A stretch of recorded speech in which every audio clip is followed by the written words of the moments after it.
and I'll leave up the front slide.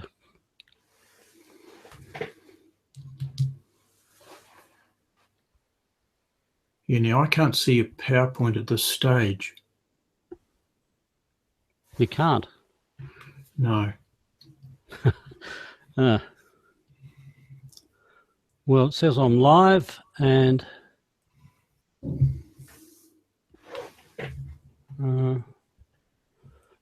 but again, I can only see it on my screen. But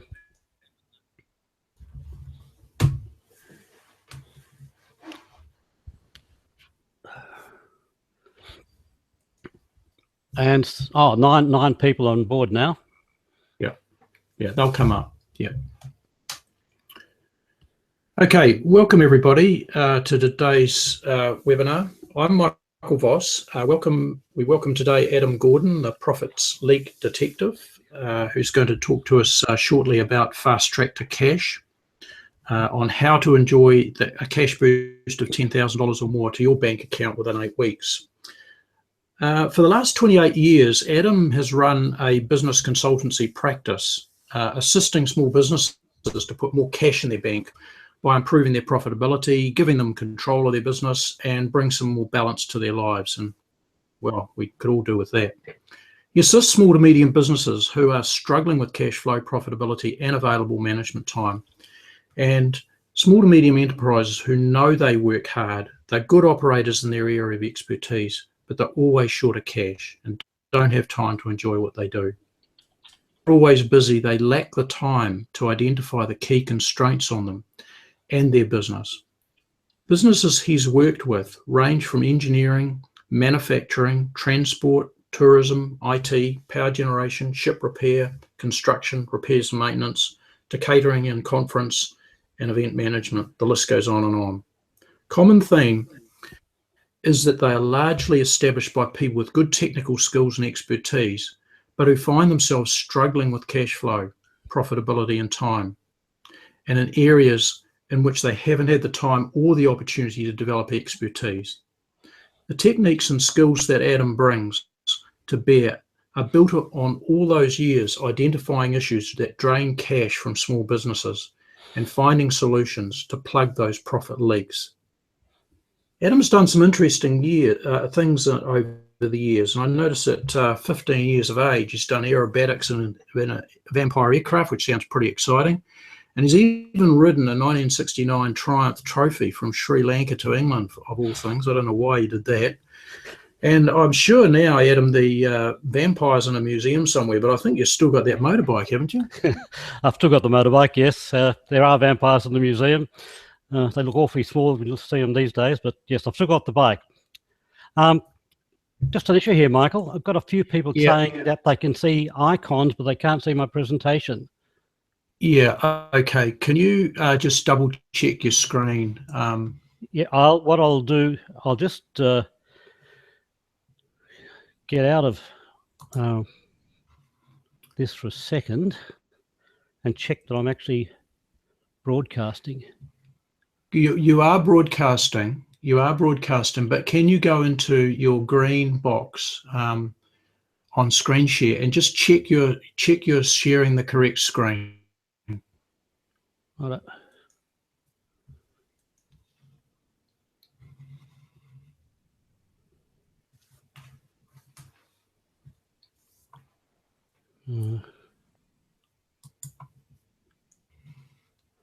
That's the only PowerPoint I've got up. Start the screen share.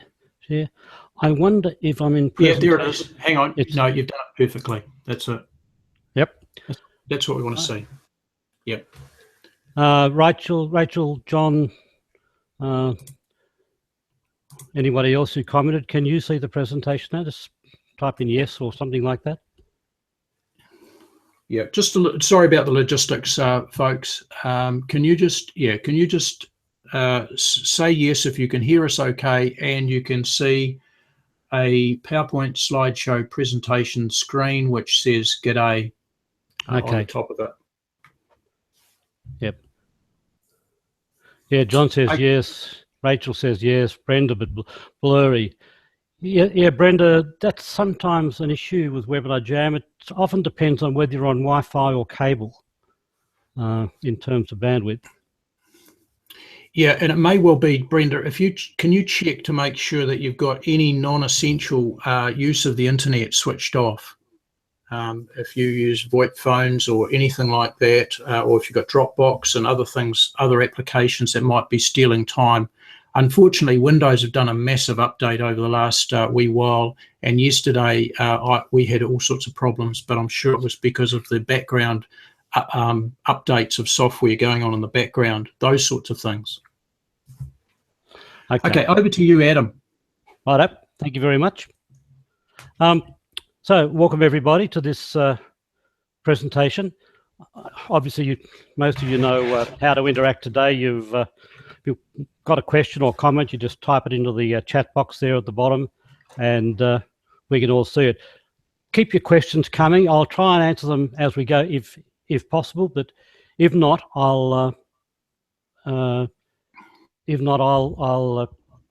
pick them up at the end when we finish. Okay, just picking up a comment here, John, that yeah, as long as I'm talking, I think you can see the screen. It switches to Michael when he's talking. So I guess for the next little bit, it'll be me talking. So yeah, we'll see how we go. So let's keep moving. Who's this for? This is the kind of thing that the people I have been dealing with over the years. You're winning work, you've got usually not too bad in terms of sales, but the business is lacking cash and profitability. And the result of that is what people do, they usually try and work harder. And they work harder, they work 6 or even 7 days a week, they work long hours, and that becomes the issue.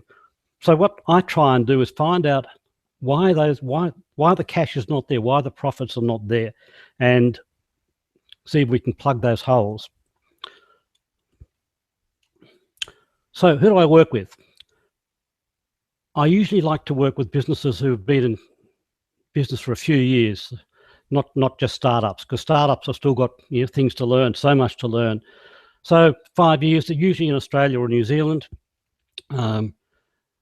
Again, it's very hard to help someone who's got only got a very low turnover. So I usually look around upwards of 650,000. Pretty well always they're marginally profitable, and yeah, tight in cash. And as I mentioned, they're usually working too hard, too long, too many late nights. Yes, and I guess most of us have been through that. Okay, so before we get into the guts, just a little bit about myself, though I think Michael covered most of that. I had many years senior experience, mainly in the private sector, a few years in government doing industry attraction stuff. Up in Darwin, I was in the aerospace industry. I guess that early flight in the Vampire might have sparked my interest in the aerospace industry. And I actually the company I worked for was the company that actually made those planes long before my time. So they had a boat division, and I had some involvement with that division. I also worked in a farm machinery manufacturing company as assistant general manager. A little bit of retail experience, it was more of a family thing. Did a lot of bidding in the aerospace industry, particularly bidding and negotiating contracts in the US and with England. Did some marketing of marine equipment, the boats into Malaysia and Singapore and Burma. That was an interesting experience, selling to the People's Pearl and Fisheries Corporation. And I had one visit selling the farm machinery into the Middle East. I have been to Baghdad. It was a lot more peaceful when I was there. Okay, let's keep moving on. And as Michael mentioned, I've been running my own business for about 28 years now. And as a side there, and this is an area that Michael's very involved in, I've been involved with Business Excellence Awards as a judge and now chairing our local committee for many years. Okay, let's get to the issue. Most businesses have profit leaks draining cash, which could be there if they just don't know that they're there. And wouldn't it be nice if we could get, and the magic figure I use is $10,000 in your bank account? All you got to do is not sell more, just plug the profit leaks. Sounds simple, but we'll look at some reasonably straightforward concepts today, but it certainly can make a hell of a difference. I see people are still having a bit of image with the quality being blurry. Look, I'm sorry, I can't do anything about that from my end. I got a nice clear screen. I know people do have a bit using WebinarJ, and they do get a little bit of blurry. Some people are blurry and others are not. Don't know why. My apologies about that. So picture this. If you've got profit leaks, you're probably short of cash. You get irate creditors, long hours at work, no family time, no free time for your hobby, whether it's fishing or whatever, and there's usually stress. If you can plug the profit leaks, yeah, get money in your bank, your suppliers become more friendly, you end up with a lifestyle after all, and you get rid of that horrible burden of the stress that really knocks us around. So, what are we going to cover today? Okay, we're going to look at what do I mean by a profit leak. Then we're going to have a look at the number one problem that prevents you generating the cash you deserve. 3 keys to boosting the cash in your bank account without having to work harder or longer. And finally, 3 common but costly mistakes to avoid. Okay, so that's, if you like, the 4 segments we're going to cover. Let's look at the first. What's a profit leak? And why should it matter to you? A mantra I keep on saying is that there's not much point in working hard to generate extra sales if those sales, or if you have a profit leak from one form or another. And let me illustrate this with a personal leak, if you like, a problem I had some time ago with a water bill. Now, I lived in Darwin for many years, and for those of you who know Darwin, it's in the tropics, and being in the tropics, basically we've got 2 seasons, usually known and somewhat unimaginatively as the wet and the dry. During the dry, which is somewhere from May through to about now, you get not very little rain, virtually no rain over that period. But yeah, the weather certainly makes up for it in the wet. It's pretty. The wet can be pretty spectacular. Because there's no rain in the dry, if you've got a garden, most of us put automatic reticulation in to look after the garden. When the wet season comes along, you just turn it off, of course. So the problem was a bill.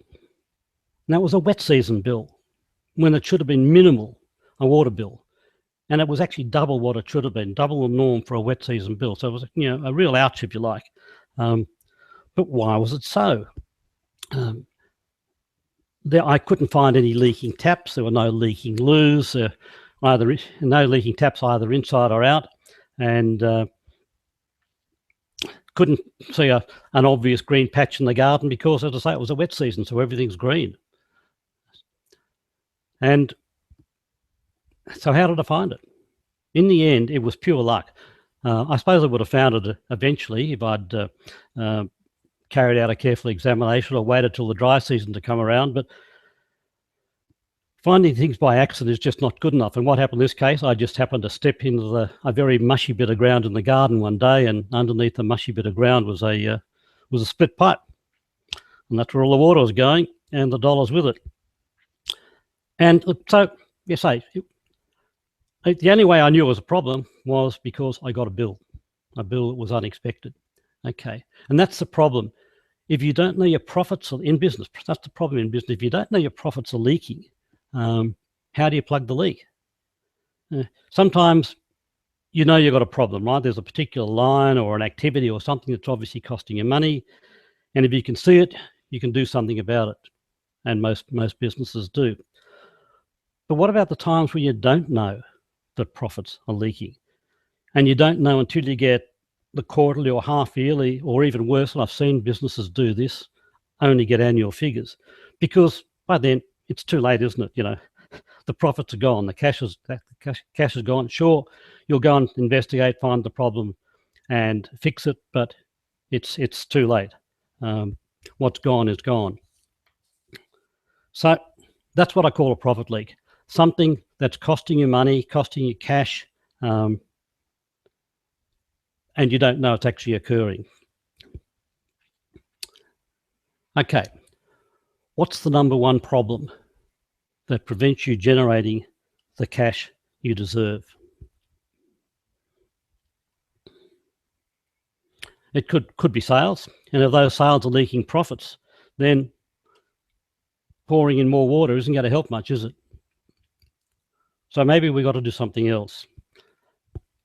And what I find is the number one reason is that people at times don't know what to look for, where to look, or perhaps even when to look. And let me give you a specific example, real life example from a client. There's a bloke called Andrew. That's his name. He's a Boilermaker, and he's a good Boilermaker. So a few years ago, he did what most people do if they're good at something and good at their profession. He went into business for himself. Started off at the back of a truck and ended up with a building, a shed, and all the rest. And he and his wife was in the business too. She ran the office. They worked hard. The business had a good name, but the problem was, of course, that they weren't making any money, and things were getting tense. They needed some help. You know, they had the overdrawn bank account, threatening creditors, all the usual thing. And so that's the situation before we got in and had a look to try and find out, or when we went in, was that I took a sample of the number of jobs he had with his job cards and analysed them. And what I found was that some jobs were making money, some were making a hell of a lot of money, and others were losing a hell of a lot of money. And the problem was that they didn't know which jobs were likely to make money and which were likely to lose money. And on the sample I took, the actual profit result achieved could have been up to plus or minus 34% of the price quoted. Now, that's a hell of a variation, and a real problem. You know, that can happen, a variation like that. Good tradesman, good at his job, just didn't know why. When we finished, let's have a quick look at this graph, which they produced, not me, by the way. I borrowed it from them. That was their banker balance on a monthly basis when I first got involved. And after we got involved, in fact, it continued going up. They had one dip into the overdraft to buy some material for a very big job there. But the interesting thing about this graph is that apart from that one big job, their sales pretty well mirrored where they were previously. There was no big uplift. It wasn't a case of selling more. It was, let's find out what the problem is, where the problem lay, and let's fix that. So they didn't sell more. All they did was fix the problem. And yeah, so the pressure went. They had cash in the bank. They were able to pay the creditors on time. They only took jobs on that made money. In the end, when I looked at, was it a type of job, was it a type of client, or whatever, was it jobs he did out on site or jobs he did in the workshop? Initially, we couldn't find the pattern, but we did eventually. And yeah, you know, and ever since they've been in a good thing. They have a lifestyle they enjoy. They've got some hobbies, and they got cash in the bank. Ideal situation. And this reason, and this was Andrew's reason, right? And the reason for so many other clients I've had over the years, they just didn't know. They didn't know what the problem was. They didn't know where to look for it. And as I said earlier, or even when to look. What they did know was that they didn't have any cash and were working too hard, too long. So in that situation, as Andrew was in, generating more sales won't help your cash shortage if those sales were leaking profits, which they were for him And that's what I tend to find time and time again. Let's move on to the second issue, or the third point, and that is 3 keys, and this is the main part of this presentation, 3 keys to boost the cash in your bank account without having to work harder or longer. Now, in summary, these 3 keys are understanding where your sales come from, increasing margins through better pricing strategies, and improving margins through more accurate cost of sales. Now, it might sound counterintuitive to think of sales causing profit leaks, but in my experience, this is where the most frequent and largest profit leaks occur, at least in small businesses, right? And these losses from sales are of 2 kinds. It can be actual cash losses, and often it's money left on the table, money that they could have got. Now, I guess the majority of you have heard of the 80-20 rule, and that's where the majority of your sales come from the minority of your products or services, and you probably know which ones they are. But it also applies to your profits, and people don't always look at this. But the 80-20 profits from the same products and services as your sales figures show. And what I often find is that they aren't. And what happens in this situation is, of course, people don't know, the profitable products or services hiding the poor profitability of others. And towards the end of the presentation, I'll give you another example of a company where that's just what was happening. They had one very profitable area and one unprofitable area, but they didn't know. Now, you can, and this is just obviously just a graphical presentation, you'll probably know where your sales by profit groups, but very often people are less likely to know whether the product groups are profitable. Their accounts will tell them how much they sell of a particular product, but rarely the gross profitability of each product group. You can get the information, it'll be in the accounts, it takes some digging, and what I found is that if things take digging on a consistent basis, then it gets put to one side. The other issue here, and I've got in red there, is by customer group. The 80-20 rule applies to customers as well. The majority of your sales will come from the minority of your customers, and you probably know who they are. But what about the profitability of those customers? Again, you might know it on an individual basis, but do you know it by customer group or by market segment? And again, that information is usually obtainable if you set your accounts up the right way, but it does take digging, and it's even harder, usually harder to get, I find, in a business than the product grouping, sales and profitability. One of the most useful tools I use is what I call a customer product matrix, where if you can envisage a matrix with customer groups across the top and your products or services listed down the side, or the groups listed down the side, and fill in the squares. What are we selling of product A to customer 1, to customer 2, to customer group 3? It's always a very informative picture if you can do that. And I always seek to do, if the information is obtainable, not just do a sales customer product matrix, but also do a gross profit one, because again, that's very informative. Tells you, gives you a lot of information, helps you make better decisions. So I guess my question would be, do you know which of your products or services produce most of the sales? And even more so, do you know which of your products or services produce most of your gross profits? And what about your customers? Would anybody like to make a brief comment in the chat box on that? Do you actually know what are the useful few of your products and services? What are the useful few? You don't have to tell us, obviously, tell us what they are, but Do you have that information?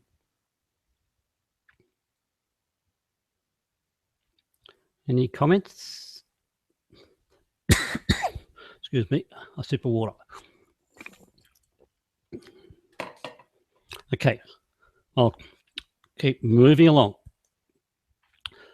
Now let's look at another example. Now this is a hypothetical, but it does reflect situations I found in real life. Okay, Bill's commented, 5 customers produce 90% of your profit. At least you got 5. Dan, you might have heard of a marketer called Dan Kennedy in America. He reckons the most dangerous number in business is 1. If you've got one product that produces most of your sales, or one customer that produces most of your sales, you got to be worried. Anyway, let's look at this car parts business, right? It sells 4 lines of items: engine parts, oil and filters. It sells accessories and audio. And here are the sales, right? Now the issue here is, and I say it's a hypothetical, but it does reflect things I've found in real life, is that, and Rachel's made a useful comment there too. Thanks, Rachel. 70% of the sales come from 2 product lines, right? But what about profitability? Now, this is even more useful to know. But surprisingly, I find that many of the businesses I've worked with have, to improve their profitability, don't have this basic information. So in this hypothetical, the accessories, which sell virtually the same as the engine parts, have a $56,500 more profitable than the engine parts, and even audio, which is a fraction of the sales, is far more profitable than the engine parts. Engine parts only contribute 12% of GP.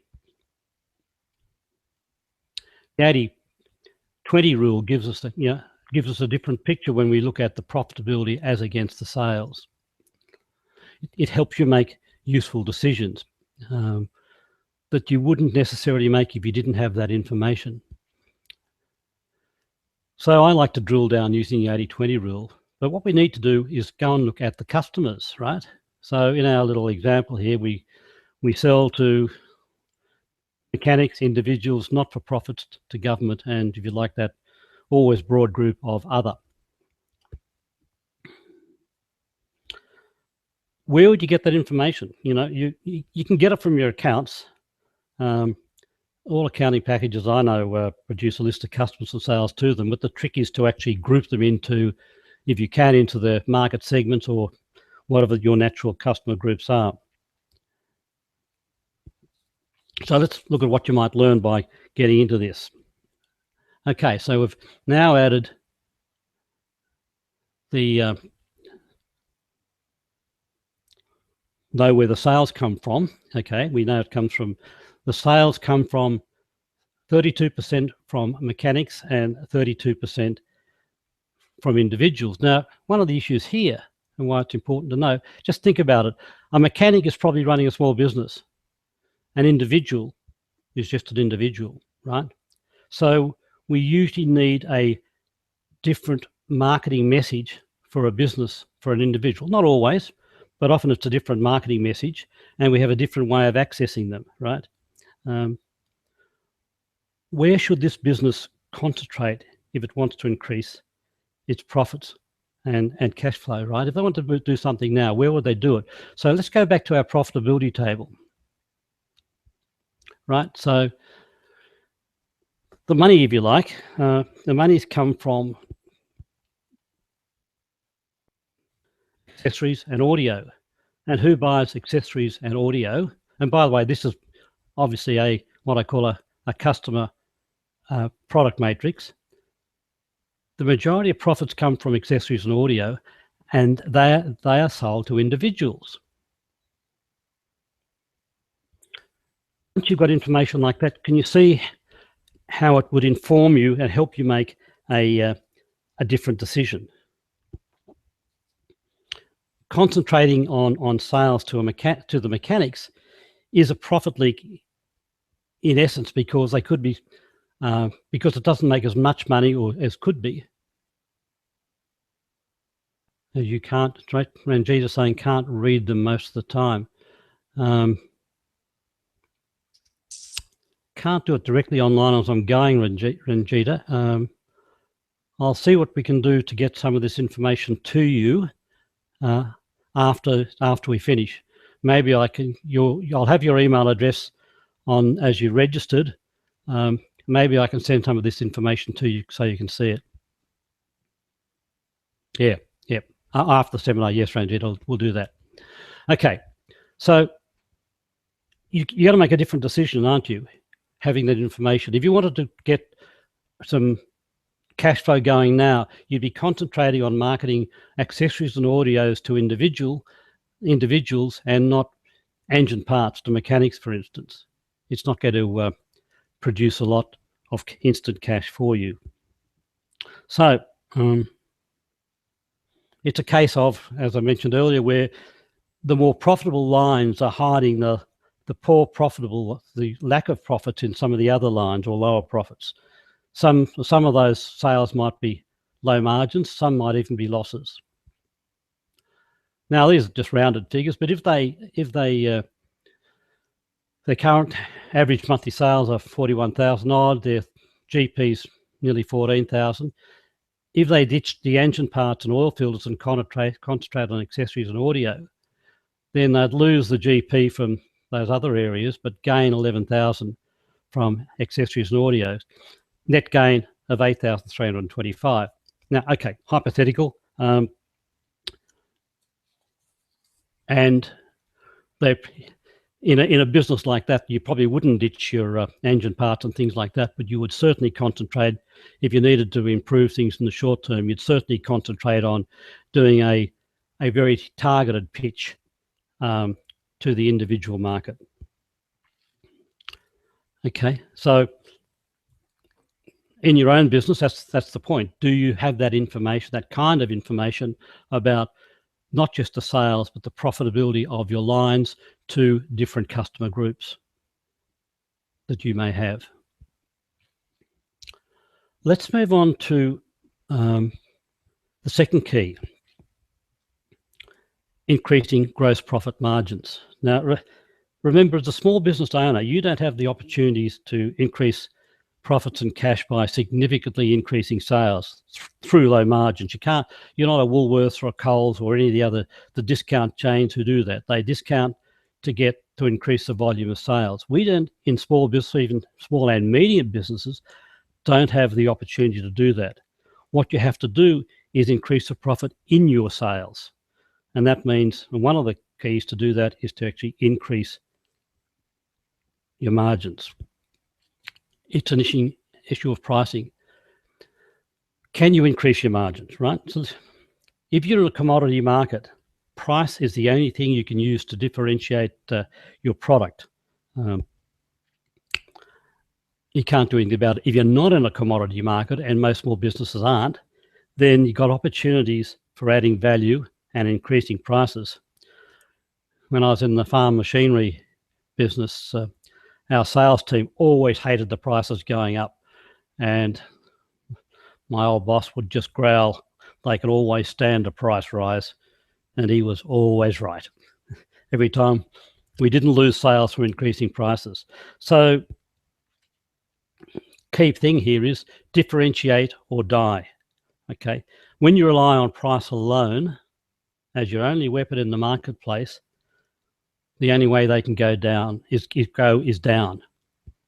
It's a race to the bottom. One way of increasing prices is the incremental increases, just a small bit on a regular basis, 6 monthly or annually, whatever, but incremental increases.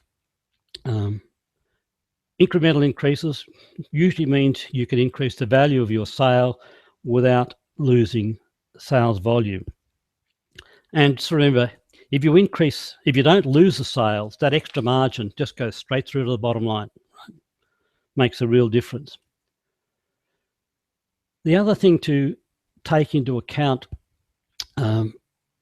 is that price is a positioner. People form a perception of, if you like, the value. We're going to talk about value in a moment, but the value of a product by price. That might be unfair, but they do. If it's if you do it offer something that's at the lower end of the market, they'll say, what's wrong with that, or can't be any good, or whatever. Or as somebody said, if they're charging as much as that, it must be good. I remember reading a discussion on this online, and a bloke in the UK who was in the printing business, doing the long hours, no cash thing, and he did a very brave thing. He increased his prices by 70%, he reported. No, he doubled his prices or more, and he lost 70% of his customers. And he said within 3 months, he was making far more money than he ever had and not working nearly as hard. So, price positioned, he was now perceived as something very different because of the price he was charging. Now, I don't recommend we all do that. I have known other people do it and succeed, just reposition themselves in the marketplace because of their price. So it's important to look at the strategies for increasing prices and to understand how you can do it. Because in the end, it's the volume of gross profits that's key to your overall profitability, not the volume of sales. It's the volume of gross profits that you generate that is the ultimate key to your profitability. So my question is, do you want to increase the volume of sales or the value of sales? In the people I deal with, small to medium businesses, the key to profitability is the volume of gross profit you achieve, not the volume of sales. And I don't know if anybody's thought about that, but it's just so important. Pricing ultimately is about perceived value. And one of the biggest fallacies in business that I've come across is that a product's price should be based on its costs. I had an accountant argue with me in a workshop once that it was unfair to be put a margin of more than 10%. The bloke in the workshop was a repaired small aircraft, general aviation aircraft. And the accountant also in the workshop thought it was ridiculous that this bloke should try and price to the value of his services as opposed to putting a 10% margin on it. The problem with this business that if you like, assuming that price should be based on costs, is it mistakenly assumes that customers base their willingness to pay on how much you cost to produce or buy it. But they don't know. How would they know what it cost you to produce or buy? But the reaction of so many small businesses I come across is that if they increase their prices, they'll lose sales. The key question is whether those gross profits that they might lose from lost sales from putting the price up are greater than the additional gross profits they get. In the end, if you don't put your prices up when you could achieve a higher margin, you're leaving money on the table. And that's money that goes straight to the bottom line, money which is all profit. Bill, I note your comment. GP is your main focus. Yes, mine the same, like the same. Excellent. So one of the things I find is that a lot of businesses have pretty simplistic pricing processes, like just putting a margin on their costs, mark it up by 10, 20, 30% or whatever. And my suggestion or comment is don't base your prices on cost alone, and Bill obviously doesn't. Too many businesses do base their prices on their costs and not on their customers' perceptions of value. But if the price is lower than the customer's perceived value, you might get good sales, but you're leaving money on the table and therefore not maximizing your profit. And if you can't identify what your most profitable products or services or your most profitable customers are, then you can't even start to work on that. One of the things, again, I found is that underpricing is is a source of profit leaks that's surprisingly common. New businesses don't charge enough because they're scared they won't get sales, and I got to confess I was in that when I started my consultancy 28 years ago. But also many existing businesses don't charge enough, and it comes down to this fear that they'll lose their sales if their prices are higher than their competitors. And I just find, yes, I agree, Bill. Bill's saying perceived value drives setting costs, but perceived increases by customers gives extra opportunity to raise prices. Yes, it's very true. This is something I've tested in workshops. I've tested with clients. If I ask a business why they lost a sale, they'll tell me that, oh, we lost it because the competition was cheaper. We couldn't match their price, etc., etc., etc. But if they've won a sale, I ask them why did they win a sale, particularly an important one. Do you think they'll tell me that they won it by having the cheapest price?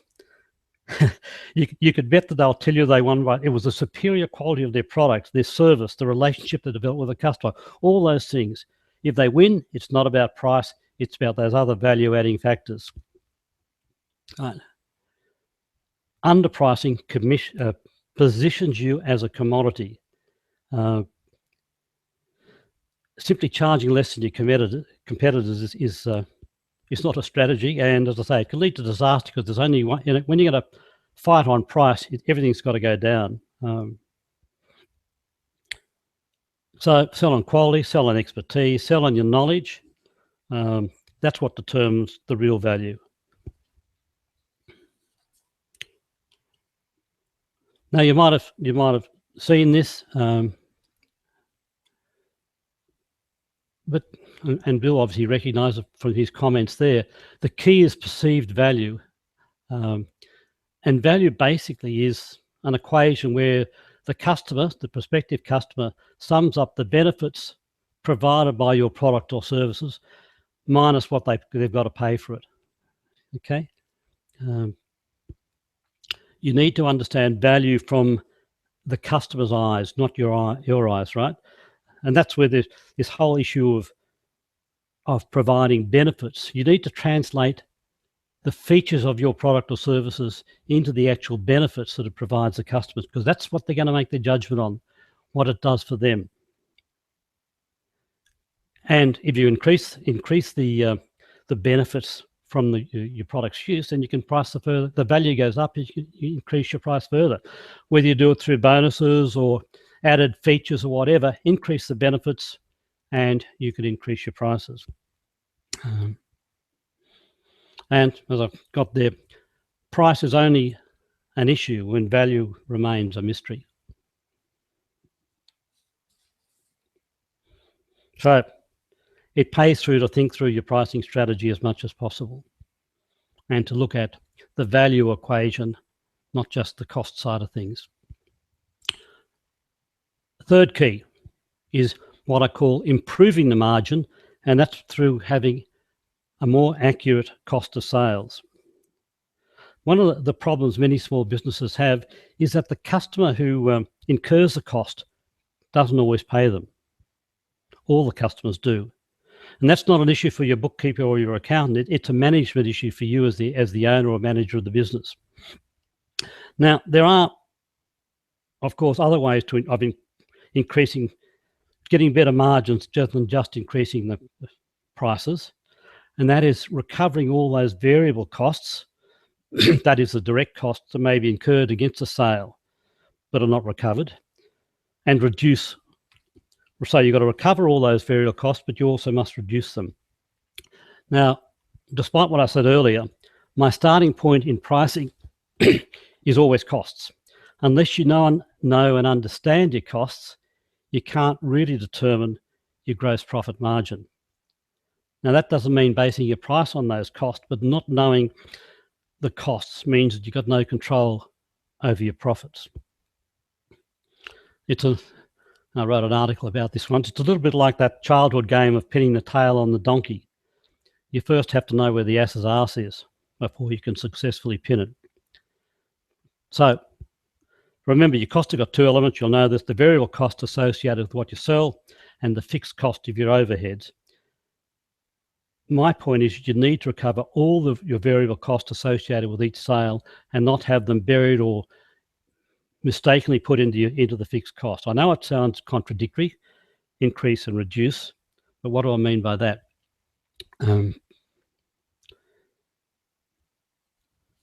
If you can recover the real cost of sales, then you will improve your margins. I'm talking about direct cost attributable to the sale, the goods you sell, the materials and labour that might go into making or servicing something, and things like that. And as I mentioned earlier, if the customer who incurred the cost doesn't pay all the costs he incurred, then either all the other customers have got to pay those because they'll get buried into the overheads, or you've got to take them out of your profits. Yes, they'll increase the cost of sales to that customer, but they will reduce your overheads and the admin that you recover, admin element you recover across all sales. So one of the things you need to look at is, are you actually recovering all of them, particularly labour costs? Let me just put these three up. People who charge at hours, now it might be professional firms like legals, accountants, engineers or whatever, or it could be people who repair things. Okay, that I have seen in my days in manufacturing industry, and I've seen since I became a consultant, businesses that allow their staff to estimate the time spent on a job, whether it's professional or shop floor, to estimate the time spent on the job at the end of each day. Now, yes, builds on top of all this. They can't be accurate. They can never be accurate if you're going to leave it to the end of the day. And if that happens, some jobs will have too few hours recorded against them, which means the actual cost of doing the job is not recovered. Some will have too many hours recorded against them because of that inaccuracy, and you'll either get a reputation for being expensive or having to write down the hours to something you believe will be acceptable to the customer. Now, I've seen accountants do that with their own bills. I put in so many hours, say, a lesser figure. Now, if you have to write them down, those written down hours can't be recovered. So reputation or loss. And the final problem from my point of view, is that poor information leads to poor decision making for the business.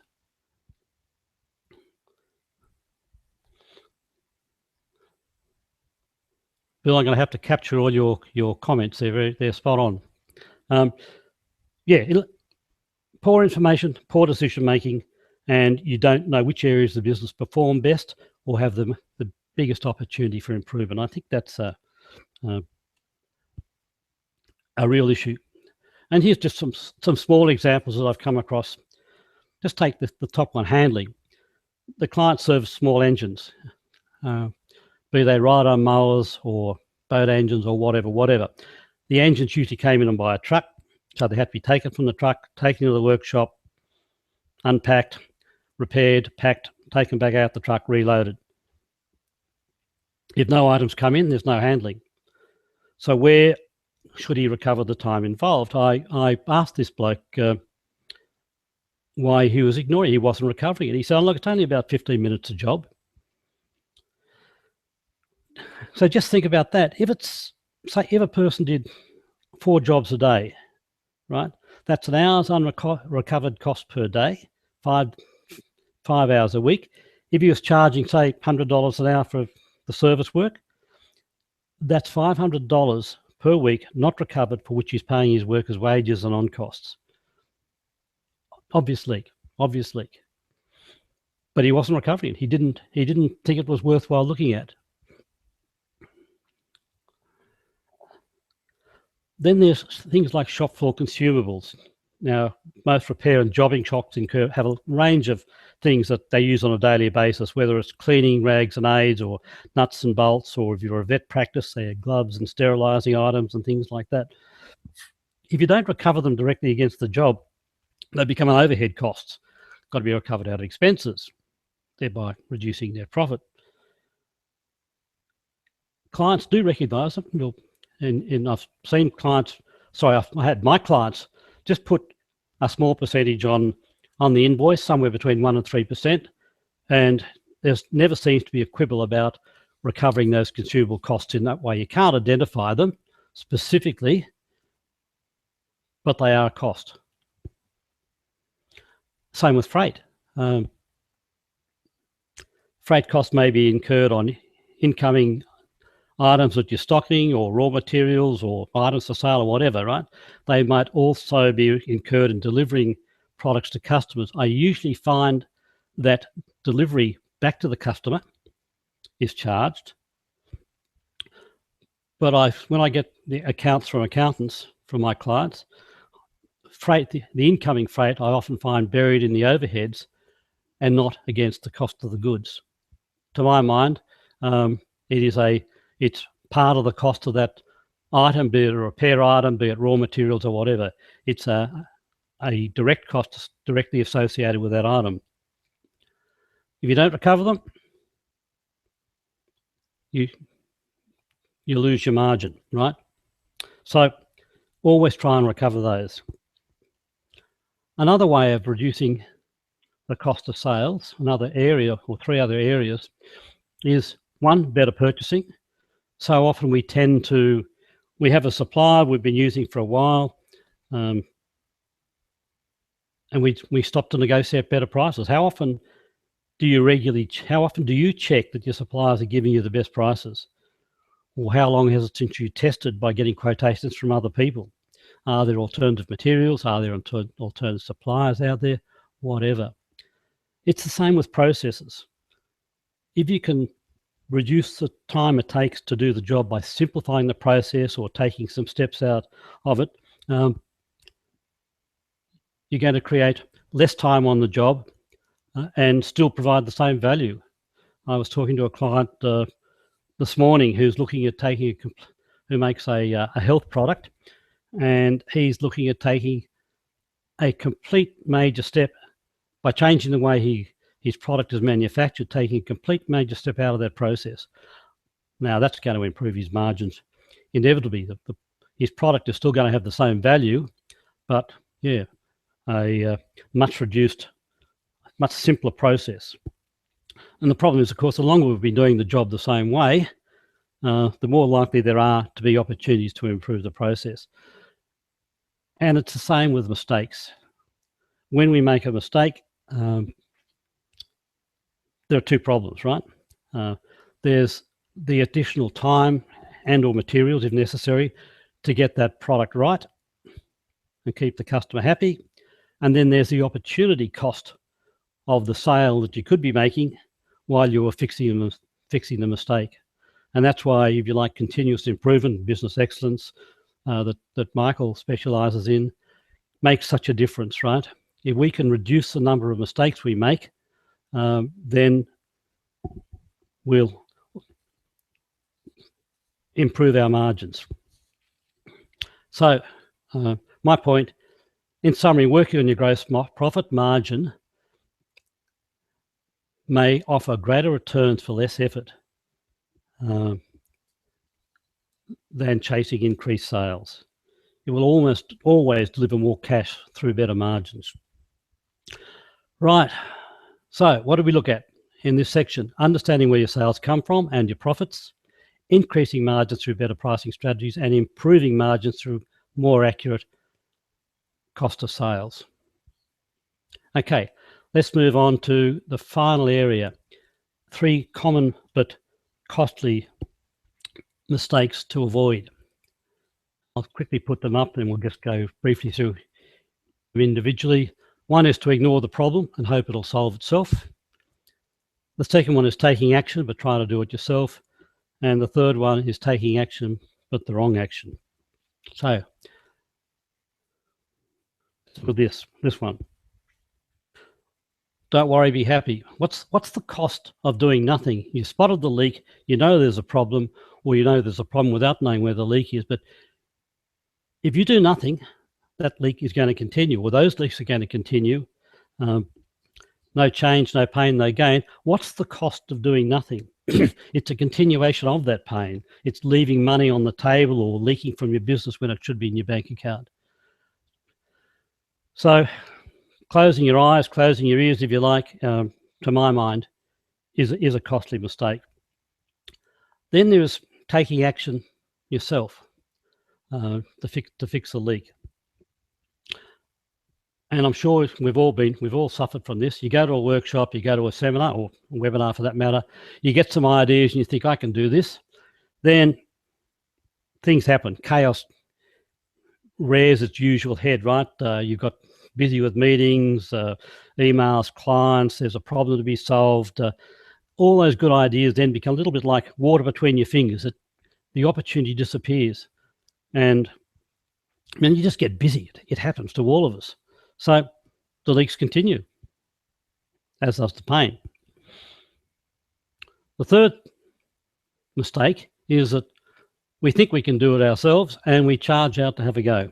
And you don't get it right. And there's obviously a cost to that. And I always love this metaphor that it's kind of like a person who's not a lawyer trying to represent himself in court. He has a fool for a client. Taking the action but the wrong action is a mistake. Now here's an example, a quick example. This is a real life one. And obviously the company's name is not Tip Top Products, but that'll do. Pretty ordinary performance. They are making a net 4.7% on sales. They've been trying to improve things, but they weren't getting anywhere. Sales had been increasing, but not profitability. Now, Tip Top had two divisions, and I just call them for the sake of this example, operational, and it was doing quite well. Its revenue had been declining as a proportion of sales, but its profitability was pretty good. Okay, so let's add in the other division, and now we see the problem, right? Sales was actually, the cost of sales was greater than the sales they were getting. Now, you might think that was obvious, but the problem they had, or the issue was, they weren't allocating their cost of sales to the two divisions. They broke down sales by the two divisions, and they could tell me sales down to individual product lines, but cost of sales were grouped, and we had to sit down with them to allocate cost of sales between these two areas to get a picture, and that's what we found. So the more the sales division sold, the more they lost. And one strategic decision to make was, do they close the division and save the $16,000, or do they try and fix the problem? It comes down to not having the right information to be able to make the decisions they need to make. They didn't know what they didn't know.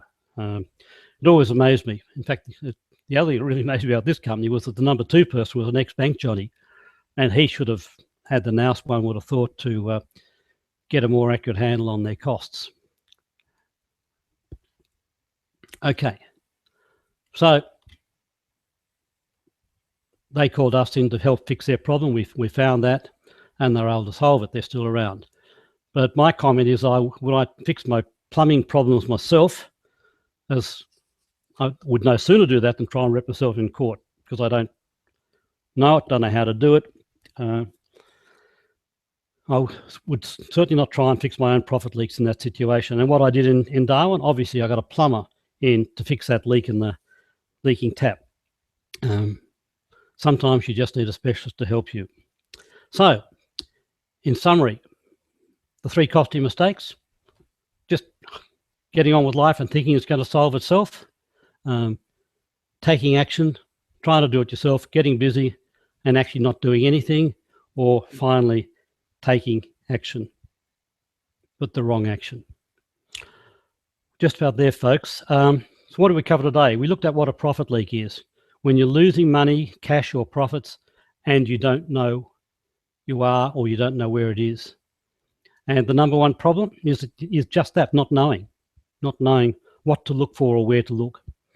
We looked at 3 keys to boost the cash in your bank account without having to work harder or longer, and 3 common but cash leaking mistakes to avoid. Okay, I thank you for being here. I will have a Q&A in a sec. But yeah, thank you. Don't let profit leaks run away with your cash like a thief in the night. And Michael, I've got a link if you could put up for people here. I will, of course, make an offer. Before we get to questions, and Michael's just put that up, I want to offer you something to implement some of these issues that we've been discussing, if you like, a stepping stone to a better future. A 45-minute consultation, you and I one-on-one. We can do it via Skype, we can do it via Zoom, whatever.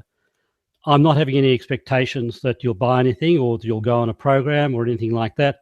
Just, can I pick up 3 things in 45 minutes that might save you that $10,000 a month? Strategically, how you know what's happening in your business, and can I identify the 3 most likely areas for you to be causing profit leaks in your business. And if I can't help you, and I can do know other people who can, I'll certainly recommend those. Now, normally I charge obviously a consulting factor for time, but because Michael was kind enough to invite me to present to you, you get the benefit of that, okay? There's a URL at the bottom of the screen, but Michael's also put it up in the chat box. So if you like, that's my offer to you.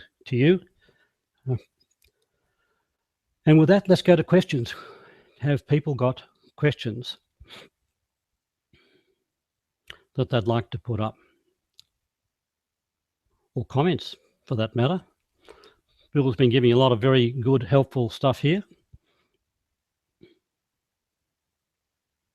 And I thank you, Bill. Do we have any other comments or questions? Oops. I seem to have exited my slides.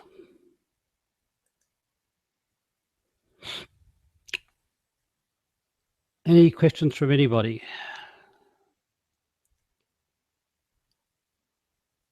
If not, by all means, feel free to contact me.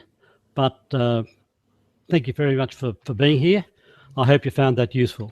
Michael, over to you. Thank you very much, Adam. And look,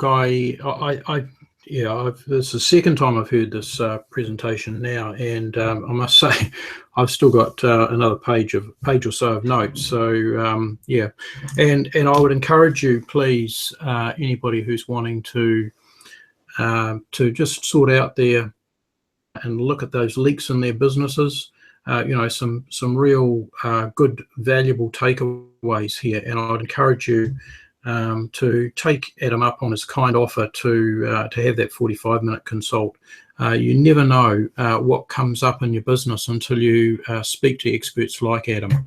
But I'm just very conscious of the time, and thank you very much, everybody, for attending, and thank you very much once again, Adam. Righto, pleasure, Michael. I'll now close off. Thank you, everybody.